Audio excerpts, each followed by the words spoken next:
Hi all. Short term success is luck. Long term success is skill. So let's try to achieve the skill for the lifetime success. It's me Lindo. Let's start our trading journey with trading milestone.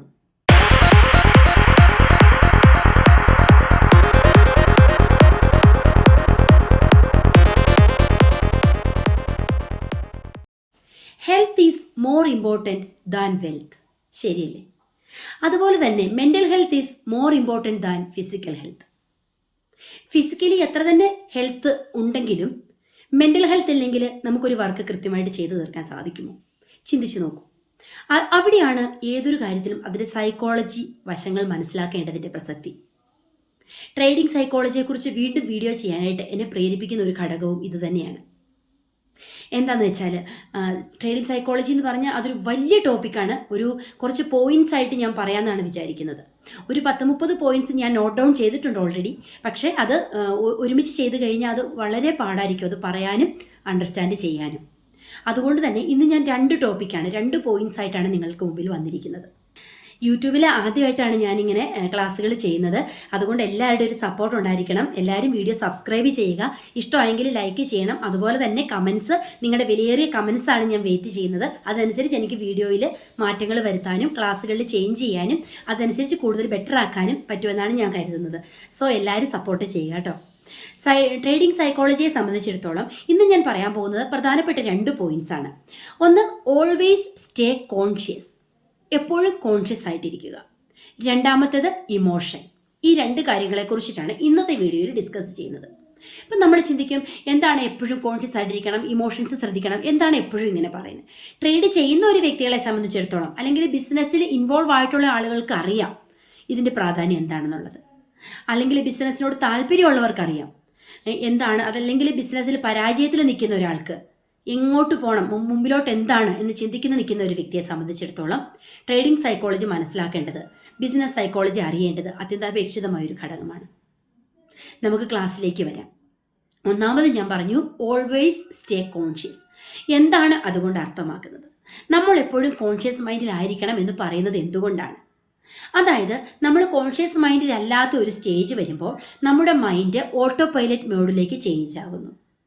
എന്താണ് auto pilot mode എന്ന് പറയുന്നത്? ബ്രെയിനിന്റെ ഈ അവസ്ഥയെ DMN അഥവാ default mode network എന്നാണ് വിശേഷിപ്പിക്കാൻ സാധിക്കുന്നത്. പ്രത്യേക വൈജ്ഞാനിക ജോലികളിൽ ഏർപ്പെടാത്തപ്പോൾ സംഭവിക്കുന്ന ബ്രെയിനിന്റെ ചേഞ്ചസ് ആണ് ഇതുകൊണ്ട് ഉദ്ദേശിക്കുന്നത്.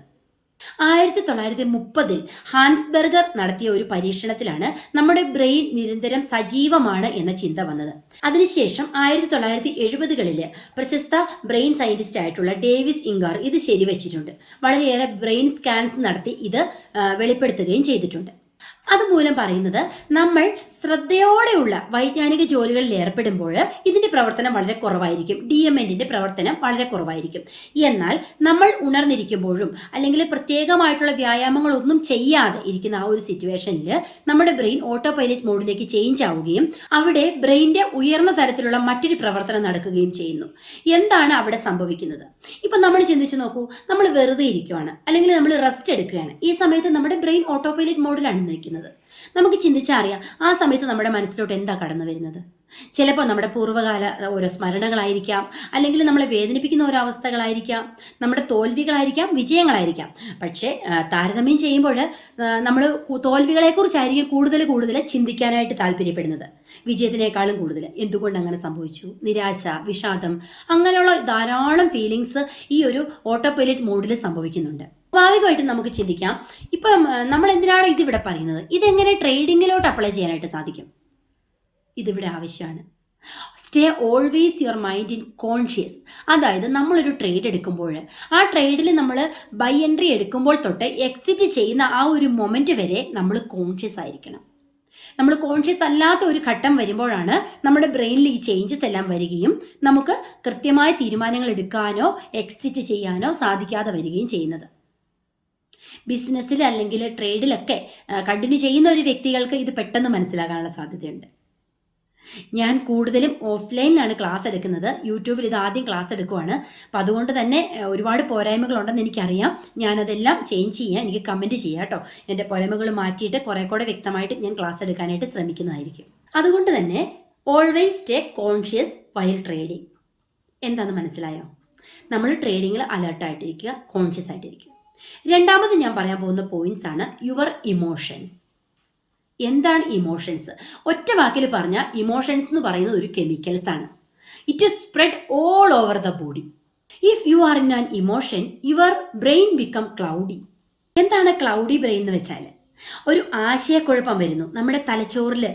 എന്താണ് ചെയ്യേണ്ടത്? ഒരു ആശയക്കുഴപ്പം. അതുപോലെ തന്നെ മറവി, ശ്രദ്ധക്കുറവ്, നെക്സ്റ്റ് പോയിന്റിലേക്ക് മൂവ് ചെയ്യാനുള്ള ഒരു ലാക്ക് ഓഫ് ഡിസിഷൻ മേക്കിംഗ്. കൂടുതൽ ഇത് സംഭവിക്കുന്നത് ഉറക്കക്കുറവാകാം, അല്ലെങ്കിൽ കമ്പ്യൂട്ടറിന് മുമ്പിൽ ഒരുപാട് നേരം വർക്ക് ചെയ്യുന്നത് കൊണ്ടായിരിക്കാം, അല്ലെങ്കിൽ മറ്റെന്തെങ്കിലും മെന്റൽ ഹെൽത്ത് ഇഷ്യൂസ് കൊണ്ടായിരിക്കാം. എങ്ങനെയാണെങ്കിലും നമ്മുടെ ബ്രെയിൻ ക്ലൗഡി ആയിക്കഴിഞ്ഞാൽ നമുക്കൊന്നും ചിന്തിക്കുന്നതോ ചെയ്യുന്നതോ പ്രവർത്തിക്കുന്നതൊന്നും ശരിയായെന്ന് വരില്ല. അതായത് നമ്മുടെ ബ്രെയിനിന് എപ്പോഴും ഡേഞ്ചറിൽ നിന്നും ഓടി ഒഴിക്കാനുള്ള ഒരു ടെൻഡൻസി ഉണ്ട്. അതായത് ഒരു ഫൈറ്റ് ഫ്ലൈറ്റ് പ്രതികരണ സമയത്ത് നിരന്തരമായ ചേഞ്ചസ് നമ്മുടെ ബോഡിയിൽ ഉണ്ടാകുന്നുണ്ട്. ഈ പ്രതികരണം ആരംഭിക്കുന്നത് മസ്തിഷ്കത്തിലെ അമിഗ്ഡാലയിൽ നിന്നാണ്. ഒറ്റ വാക്കിൽ പറഞ്ഞാൽ ഈ ഭയം ഉണ്ടാകുന്നതിന് കാരണം നമ്മുടെ മസ്തിഷ്കത്തിലെ ഒരു ഭാഗം തന്നെയാണ്. ഈ ഭയത്തിന്റെ ഒരു പ്രതികരണം എന്ന് പറഞ്ഞാൽ അമിഗ്ഡാല. ഈ അമിഗ്ഡാലയിൽ ആരംഭിക്കുന്ന ഈ ഭയം എങ്ങനെയാണ് പ്രതികരിക്കുന്നത്? ഓട്ടോമേറ്റഡ് ന്യൂറോൺ സിസ്റ്റത്തിലേക്ക് സിഗ്നലുകൾ അയച്ചുകൊണ്ടാണ് അമിഗ്ഡാല പ്രതികരിക്കുന്നത്. സപ്പോസ് ഇപ്പോൾ നമ്മളെ ഒരു ഡോഗ് അറ്റാക്ക് ചെയ്യാനായിട്ട് വന്നെന്ന് വിചാരിക്കുക. ഡോഗ് അറ്റാക്ക് ചെയ്യാനായിട്ട് നമ്മുടെ മുമ്പിൽ നിൽക്കുന്നു. പെട്ടെന്ന് നമ്മൾ എന്ത് ചിന്തിക്കും? വലത്തോട്ട് ഓടണോ അതോ ഇടത്തോട്ട് ഓടണോ, സൈഡിലോട്ട് ഓടണോ, എന്ത് ചെയ്യും? അതോ അവിടെ നിൽക്കണോ, ഡോഗിന്റെ നേരെ ഫേസ് ടു ഫേസ് നിൽക്കണോ? ഇങ്ങനെയുള്ള ഒരു കൺഫ്യൂഷനാണ് നമുക്ക് അവിടെ ഉണ്ടാകുന്നത്. എന്തുകൊണ്ടാണ്? ഈ ഭയം ആരംഭിക്കുന്നത് മസ്തിഷ്കത്തിലെ ഈ അമിഗ്ഡാലയിൽ നിന്നുള്ള ആ ഒരു പ്രതികരണമാണ്. അവിടെ നമുക്കൊരു കറക്റ്റായിട്ടൊരു ഡിസിഷൻ മേക്കിംഗ് നടക്കുന്നില്ല, ഒരു ലാക്ക് വരികയാണ് ചെയ്യുന്നത്. എന്തുകൊണ്ടാണ് അവിടെ ലാക്ക് വന്നത്? ഭയം മൂലം. അതേസമയത്ത് നമുക്ക് ആ ഡോഗിന് ഒരു ഭയം ഇല്ല എന്ന് കരുതി, ഈ ഇപ്പോൾ ഒരു ഡോഗ് നമ്മൾ അറ്റാക്ക് ചെയ്യാൻ വന്നു, നമുക്ക് ആ ഡോഗിനോട് ഒരു ഭയം ഇല്ല എന്ന് വിചാരിക്കുക, നമ്മൾ ചിലപ്പോൾ അവിടെ തന്നെ നിൽക്കും, അല്ലെങ്കിൽ ഒരു കല്ലെടുത്തെറിയും, പെട്ടെന്ന് നമുക്ക് പ്രതികരിക്കാനായിട്ട് സാധിക്കും. എന്നാൽ ഈ ഡോഗിനെ കാണുന്ന ആ ഒരു മൊമെന്റിൽ നമ്മുടെ മനസ്സിലേക്ക് ഒരു ഭയം ജനിക്കുകയാണ്. അവിടെ മസ്തിഷ്കത്തിലെ അമിഗ്ഡാല വർക്ക് ചെയ്യുന്നു, സിഗ്നൽസ് ട്രാൻസ്മിഷൻ നടക്കുന്നു, മൊത്തത്തിൽ പ്രോബ്ലംസ് നടക്കുന്നു. കറക്റ്റ് ആയിട്ടുള്ള ഡിസിഷൻ നമുക്ക് എടുക്കാനായിട്ട് സാധിക്കുന്നില്ല. ഇനി എന്താ ചെയ്യേണ്ടത്, what is the next movement, നമുക്കത് ചിന്തിക്കാനായിട്ട് സാധിക്കുന്നില്ല. ബിക്കോസ് ഈ ഭയം മൂലം ജനിക്കുന്ന ആ ഒരു chemicals it spreads all over the body within minutes, within seconds. Emotion നമ്മുടെ ബോഡിയിൽ മൊത്തം സ്പ്രെഡായി കഴിഞ്ഞാൽ ഒരു മാഡ് ആവുന്ന ഒരു അവസ്ഥ വരും. അപ്പം നമ്മൾ പെട്ടെന്ന് ഷൗട്ട് ചെയ്യുന്ന ഒരു സിറ്റുവേഷനിലോട്ട് വരും. എനിക്കിതൊക്കെ സംഭവിച്ചിട്ടുണ്ട്, ഐ എം എക്സ്പീരിയൻസ്ഡ്. അതാണ് ഞാനിതെല്ലാം നിങ്ങളോട് വീണ്ടും ഷെയർ ചെയ്യുന്നത്. അപ്പോൾ നമുക്ക് പെട്ടെന്നൊരു എൻട്രി എക്സിറ്റ് പോയിന്റിലൊരു കൺഫ്യൂഷൻ വരുന്നു, അല്ലെങ്കിൽ നമ്മുടെ ട്രേഡ് ലോസിലേക്ക് വരുന്നു. പെട്ടെന്ന് നമ്മൾ അങ്ങോട്ട് ഷൗട്ട് ആകുവാണ്. We feel mad, then we will shout and നമുക്ക് we cannot control any more. അപ്പം നമ്മൾ പറയും, ഓ മാഡ്, ഐ കനോട്ട്, എനിക്ക് ഇത് ചെയ്യാൻ കഴിയില്ല, ഒന്നുകൂടി ഞാൻ നിർത്തുവാണ്, ട്രേഡിംഗ് എന്നൊരു പ്രൊഫഷൻ ഞാൻ വിട്ടു, വേറെ എന്തെങ്കിലും ജോലി ചെയ്തോളാം, എനിക്കിതിന് കണ്ടിന്യൂ ചെയ്യാൻ പറ്റത്തില്ല. ബിക്കോസ് നമ്മൾക്കൊരു അഫ്രൈഡാണ്, നമ്മൾ ഭയമാണ്, മാർക്കറ്റിനോടുള്ള ഒരു ഭയം. ആ ഒരു emotional chemicals spread all over our body. First നമ്മൾ ചിന്തിക്കണം, I don't want to hurt my body. അതാണ് ഞാൻ പറഞ്ഞത്, ഫിസിക്കൽ ഹെൽത്താണ് ഏറ്റവും ഇമ്പോർട്ടൻ്റ് വെൽത്തിനേക്കാളും. അതുപോലെ തന്നെ ആ ഒരു ഹെൽത്തിൽ മെൻ്റൽ ഹെൽത്താണ് മോർ ഇമ്പോർട്ടൻ്റ് ഫിസിക്കൽ ഹെൽത്തിനേക്കാളും. ഇനി എങ്ങനെ ഇമോഷൻസിനെ നമുക്ക് കൺട്രോൾ ചെയ്യാൻ സാധിക്കും? അതിനുവേണ്ടി 2 വഴികൾ ഞാൻ പറയാം. ഞാൻ പരീക്ഷിച്ചറിഞ്ഞ 2 വഴികളാണ് ഞാൻ പറയുന്നത്. ഒരുപാട് വഴികളുണ്ട്, നമുക്ക് പോകെ ഓരോ വീഡിയോയിലൂടെ ഡിസ്കസ് ചെയ്യാം. പ്രധാനമായിട്ടും സെറ്റ് ആൻ അലാം. ഒരു 10 മിനിറ്റ്സിൽ അലാം സെറ്റ് ചെയ്യുക. നമ്മളൊരു ട്രേഡിങ്ങിലായിരിക്കുമ്പോഴോ ഒരു അലാം സെറ്റ് ചെയ്യുക. മറ്റ് ബിസിനസ്സിനെ പോലെയല്ല ട്രേഡിങ്, നമ്മൾ ഓൾവേസ് ഇങ്ങനെ അലേർട്ടായിട്ട് അതിൻ്റെ മുമ്പിൽ തന്നെ ഇരിക്കണമല്ലോ, കമ്പ്യൂട്ടറിൻ്റെ മുമ്പിൽ നമ്മൾ ഇരിക്കണമല്ലോ. ചാർട്ട് നോക്കണം, നമുക്ക് അനാലിസിസ് എല്ലാം നോക്കണം, ഇൻഡിക്കേറ്റേഴ്സ് നോക്കണം. അപ്പോൾ നമ്മൾ ഒരു 10 മിനിറ്റ്സിൽ അലാം സെറ്റ് ചെയ്യുക. 10 മിനിറ്റ്സിൽ ഈ അലാം സെറ്റ് ചെയ്യുന്നത് എന്തിനാണെന്ന് വെച്ചാൽ നമുക്ക് റിഫ്രഷ്മെൻറ്റിന് വേണ്ടിയിട്ടാണ്. ഒരു ഗ്ലാസ് വെള്ളം കുടിക്കാം. ഗ്രീനറി വാച്ചിങ്, അതായത് ഔട്ട്സൈഡിലേക്ക് നോക്കുക. ഗ്രീൻ കളേഴ്സ് നമുക്ക് ഭയങ്കരമായിട്ട് മനസ്സിന് ഹാപ്പിനെസ് നൽകും, അല്ലെങ്കിൽ ഒരു പീസ്ഫുൾനെസ് കിട്ടും. സോ ഞാൻ എപ്പോഴും ട്രേഡ് ചെയ്യുമ്പോൾ ഓൾവേസ് എൻ്റെ അടുത്ത് ചെടികൾ സൂക്ഷിക്കാറുണ്ട്. ഈ ഒരു അലാം സെറ്റ് ചെയ്യുന്ന ഒരു സമയത്ത് അലാം റിങ് ചെയ്യുമ്പോൾ നമുക്ക് അത് നോക്കാൻ സാധിക്കും. ഒരു സ്നേഹത്തോടെ ഒരു ഫ്ലവർ കാണുകയാണെങ്കിൽ അങ്ങനെ, അല്ലെങ്കിൽ നമ്മൾ ജസ്റ്റ് ചില്ലപ്പ്, ദാറ്റ്സ് ഓൾ. അതുപോലെ തന്നെ രണ്ടാമത്തെ കാര്യം, ഓരോ ട്രേഡിന് മുമ്പിലും അല്ലെങ്കിൽ ഓരോ ട്രേഡ് എടുക്കുമ്പോഴും ചിന്തിക്കുക, it is the good trade, it will help you to stay awake. അതായത് ഇതൊരു നല്ല ട്രേഡാണ്, കൺഫ്യൂഷൻ ഇല്ലാതെ ട്രേഡ് എടുക്കാൻ സാധിക്കുക. നമ്മളൊരു ട്രേഡ് എടുത്തിട്ട് കൺഫ്യൂഷൻ മൂലം പെട്ടെന്ന് നമ്മൾ ക്വിറ്റ് ചെയ്യാനായിട്ട് ഞാൻ അതേക്കുറിച്ചൊക്കെ പറഞ്ഞിട്ടുണ്ടല്ലോ. അപ്പോൾ കൺഫ്യൂഷൻ ഇല്ലാതെ ട്രേഡ് എടുക്കുകയാണെങ്കിൽ നമുക്ക് അതിൽ തന്നെ അവയ്ക്കായിട്ടിരിക്കാനായിട്ട് സാധിക്കും. പെട്ടെന്ന് നമ്മൾ ഒരു ട്രേഡ് എടുത്തു. ഞാനൊരു ചെറിയ എക്സാമ്പിൾ പറയാം. കഴിഞ്ഞ ദിവസം മെയ് 3-ാം തീയതി ഇന്നലെ നിഫ്റ്റിയിലെ ചാർട്ടിൽ വർക്ക് ചെയ്യുകയായിരുന്നു. അപ്പോൾ ഇന്നലെ നിഫ്റ്റി നല്ലൊരു മൊമെൻറ്റം തന്നു. നമ്മൾ പ്രൈസ് ആക്ഷനിൽ പഠിച്ചിട്ടുള്ള ട്രയാങ്കിൾ പാറ്റേൺ ഇന്നലെ നിഫ്റ്റിയിൽ ആ ഫസ്റ്റ് അവറിൽ തന്നെ കാണുകയും most of the traders took trades from that pattern. എനിക്കും അതിൽ നല്ലൊരു ട്രേഡ് കിട്ടി.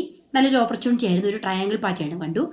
സോ നമുക്കൊരു ഡൗൺ സൈഡിൽ ബ്രേക്ക്ഔട്ട് കിട്ടുകയും നല്ലൊരു റാലി അവിടെ സംഭവിക്കുകയും ചെയ്തു. അപ്പം ചില ട്രേഡേഴ്സ് ആയിട്ടുള്ള ചില ഫ്രണ്ട്സിൻ്റെ ഭാഗത്തുനിന്ന് അവർ പറഞ്ഞതാണ്, അവർ ട്രയാങ്കിൾ പാറ്റേൺ ഓൾറെഡി കണ്ടിട്ടുണ്ട്, ബ്രേക്ക്ഔട്ട് കിട്ടിയിട്ടുണ്ട്, താഴേക്കൊരു റാലി നമുക്ക് പ്രതീക്ഷിക്കാം. മറ്റ് ഇൻഡിക്കേറ്റേഴ്സ് കൂടെ യൂസ് ചെയ്തിട്ട് നോക്കുമ്പോൾ നമുക്ക് അറ്റ്ലീസ്റ്റ് നല്ലൊരു 300 പോയിന്റ്സോളം നിഫ്റ്റി മൂവ് ചെയ്തു, അതിനേക്കാളും മൂവ് ചെയ്തു. അപ്പോൾ നമുക്കൊരു 300 പോയിന്റ്സ് എങ്കിലും നമുക്ക് ക്യാച്ച് ചെയ്യാനായിട്ട് സാധിക്കും. നമുക്കറിയാം ഓൾറെഡി എല്ലാം സെറ്റാണ്. പക്ഷേ ഒരു 100 പോയിന്റ്സ് പോലും ആകുന്നതിന് മുമ്പേ ഭയം മൂലം ക്വിറ്റ് ചെയ്യേണ്ടി വന്നു. അവർക്ക് പ്രോഫിറ്റാണ് കിട്ടിയത്, പക്ഷേ പേടിയാണ്. പ്രോഫിറ്റ് മുമ്പോട്ട് കൊണ്ടുപോകാനുള്ളൊരു പേടിയാണ്. എല്ലാ അനാലിസിസും കറക്റ്റാണ്, ഇൻഡിക്കേറ്റേഴ്സും കറക്റ്റാണ്. ഞാൻ നിഫ്റ്റി എന്ന് പറയുന്നത് ഒരു സ്റ്റോക്ക് റെഫറിങ് അല്ല കേട്ടോ. ഞാൻ ഇന്നലെ ഒരു എക്സാമ്പിൾ, കാരണം 2 ദിവസം മുമ്പ് ഞാൻ ട്രയാങ്കിൾ പാറ്റേൺ ചെയ്തപ്പോൾ എനിക്കൊരു ചാർട്ട് കാണിക്കാനായിട്ട് സാധിച്ചില്ലായിരുന്നു. അപ്പോൾ ഞാൻ ഇന്നലെ കറക്റ്റ് ട്രേഡ് ചെയ്യുന്ന സമയത്ത് നിഫ്റ്റിയിൽ ആ ട്രയാങ്കിൾ പാറ്റേൺ കണ്ടപ്പോഴാണ് ഞാനത് ഓർത്തത്. അപ്പം അതുകൊണ്ട് ഞാൻ ആ നിഫ്റ്റിയുടെ കാര്യം പറഞ്ഞു എന്നുള്ളൂ കേട്ടോ. അപ്പം മെയ് 3 ആ നിഫ്റ്റി ചാർട്ടിൽ നിങ്ങൾ ഫസ്റ്റ് അവറിലെടുത്ത് നോക്കുകയാണെങ്കിൽ കറക്റ്റ് നമ്മൾ പഠിച്ച ആ ട്രയാങ്കിൾ പാറ്റേൺ അവിടെ ഉണ്ട്. ആ ഒരു ഡൗൺ ട്രെൻഡ് ബ്രേക്ക്ഔട്ടും പിന്നീടുള്ള ഒരു റാലിയും. അപ്പോൾ ഇത് ഞാൻ എന്താ പറയുന്നതെന്ന് വെച്ചാൽ, ആ ഇമോഷൻ, മാർക്കറ്റിനോടുള്ളൊരു ഭയം, ആ ഇമോഷണൽ കെമിക്കൽസ് ബോഡി മൊത്തം സ്പ്രെഡായി. സോ അത് കണ്ടിന്യൂ ചെയ്യാനായിട്ട് സാധിച്ചില്ല, ക്വിറ്റ് ചെയ്ത് പോന്നു. പിന്നെ ഇനി ക്വിറ്റ് ചെയ്തു എന്ന് വിചാരിക്കുക, അത് അവിടെ സ്റ്റോപ്പ് ചെയ്തിട്ട് നിർത്താനുള്ള ഒരു ടെൻഡൻസി അല്ല. പിന്നെ ഇങ്ങനെ വാച്ച് ചെയ്യുവാണ്, വീണ്ടും മാർക്കറ്റ് ഡൗൺ ട്രെൻഡിലോട്ടാണല്ലോ, ഞാൻ നിന്നിരുന്നെങ്കിൽ എനിക്ക് കിട്ടുമായിരുന്നല്ലോ, എനിക്ക് 300 പോയിന്റ്സ് കിട്ടിയേനെ, എനിക്കത് പറ്റിയില്ലല്ലോ. ആ ഒരു നിരാശയിലോട്ടാണ് മനസ്സുകൊണ്ടെത്തിക്കുന്നത്. ഇനിയിപ്പം നമുക്ക് അങ്ങനെ ക്വിറ്റ് ആയെന്ന് വിചാരിക്കുക, ഓക്കെ ഇതാണ് എൻ്റെ ഇന്നത്തെ ട്രേഡ്, എനിക്ക് ഇന്നൊരു പ്രോഫിറ്റ് കിട്ടിയിട്ടുണ്ട്, ആ ഒരു മൈൻഡോടെ അതിനെ വാച്ച് ചെയ്യുക. ഇന്നത്തെ ക്ലാസ് ഞാനിവിടെ കൺക്ലൂഡ് ചെയ്യുകയാണ്. അപ്പം നമ്മൾ മെയിനായിട്ട് പറഞ്ഞു, ഇതിൽ നിന്ന് നമ്മൾ ശ്രദ്ധിക്കേണ്ട ഒരു പ്രധാനപ്പെട്ട കാര്യം, നമ്മുടെ ബ്രെയിൻ ഓട്ടോ പൈലറ്റ് മോഡിലേക്ക് ചേഞ്ച് ആകാൻ അനുവദിക്കാതിരിക്കുക, എപ്പോഴും കോൺഷ്യസ് ആയിട്ടിരിക്കുക. അതുപോലെ തന്നെ ഇമോഷൻസിനെ കൺട്രോൾ ചെയ്യാനുള്ള മെത്തേഡ് ഞാൻ 2 സിമ്പിൾ മെത്തേഡ്സ് പറഞ്ഞു. അലാം സെറ്റ് ചെയ്ത് വെക്കുക, അതുപോലെ തന്നെ ഇതൊരു ബെസ്റ്റ് ട്രേഡ് ആണെന്ന് വിചാരിച്ച് നിരാശയിലേക്ക് പോകാതെ, അപ്പോൾ അങ്ങനെ ബെസ്റ്റ് ട്രേഡ് ആണെന്ന് വിചാരിക്കുമ്പോൾ തന്നെ നമുക്ക് കോൺഷ്യസ് മൈൻഡ് അവിടെ വരുമല്ലോ, നമുക്ക് അലേർട്ട്നെസ് കൂടുമല്ലോ. അതുപോലെ തന്നെ ഞാൻ പറഞ്ഞു, പിന്നെ വേറൊരു കാര്യം നമ്മൾ ശ്രദ്ധിക്കണം, എപ്പോഴും നമുക്ക് ഹൈ റാലി ഒരു ട്രേഡ് പ്രതീക്ഷിക്കരുത്. ചിലപ്പോൾ ഒരു നല്ല ഹൈ റാലിയുള്ള ട്രേഡ് നമുക്ക് മാസത്തിൽ ഒരു 2-3 ആയിരിക്കും, അല്ലെങ്കിൽ ആഴ്ചയിൽ ഒരു പ്രാവശ്യമായിരിക്കും കിട്ടുന്നത്. അതുകൊണ്ട് നമ്മൾ അങ്ങനെ വിചാരിച്ച് മുമ്പോട്ട് പോകാൻ പാടില്ല. അതായത് ഓരോ ട്രേഡ് എടുക്കുമ്പോഴും ഇത് നല്ലൊരു ട്രേഡാണെന്ന് വിചാരിക്കുക. ഇതിൽ പ്രോഫിറ്റ് ബുക്ക് ചെയ്യുന്ന പോലെ തന്നെ ലോസും ബുക്ക് ചെയ്യാനായിട്ട് പഠിക്കുക. കുറേ ക്ലാസ്സുകൾ വരുന്നുണ്ട്, ഞാൻ അതിനെക്കുറിച്ച് എല്ലാം ഇനി ഓരോ ക്ലാസ്സുകളായിട്ട് ചെയ്യാവുന്നതാണ്. ഇതിനേക്കാളും ഇമ്പോർട്ടൻ്റ് ആയിട്ട് ശ്രദ്ധിക്കേണ്ട മറ്റു പല കാര്യങ്ങളും അടുത്ത ക്ലാസ്സുകളിലൂടെ ഉൾപ്പെടുത്തുന്നതാണ്. ഒരു 30 പോയിന്റ്സ് ആണ് ഞാൻ നോട്ട് ചെയ്തിട്ടുള്ളത്. സത്യത്തിൽ ആ പോയിന്റ്സ് എല്ലാം കഴിയുമ്പോഴേക്കും നിങ്ങൾക്ക് ഓൾമോസ്റ്റ് ട്രേഡിംഗ് സൈക്കോളജി കംപ്ലീറ്റ് ആയിട്ട് പിടികിട്ടുമെന്ന് ഞാൻ വിശ്വസിക്കുന്നു. വളരെ ചെറിയ പോയിന്റ്സിൽ നിന്നാണ് ഞാൻ തുടങ്ങുന്നത്.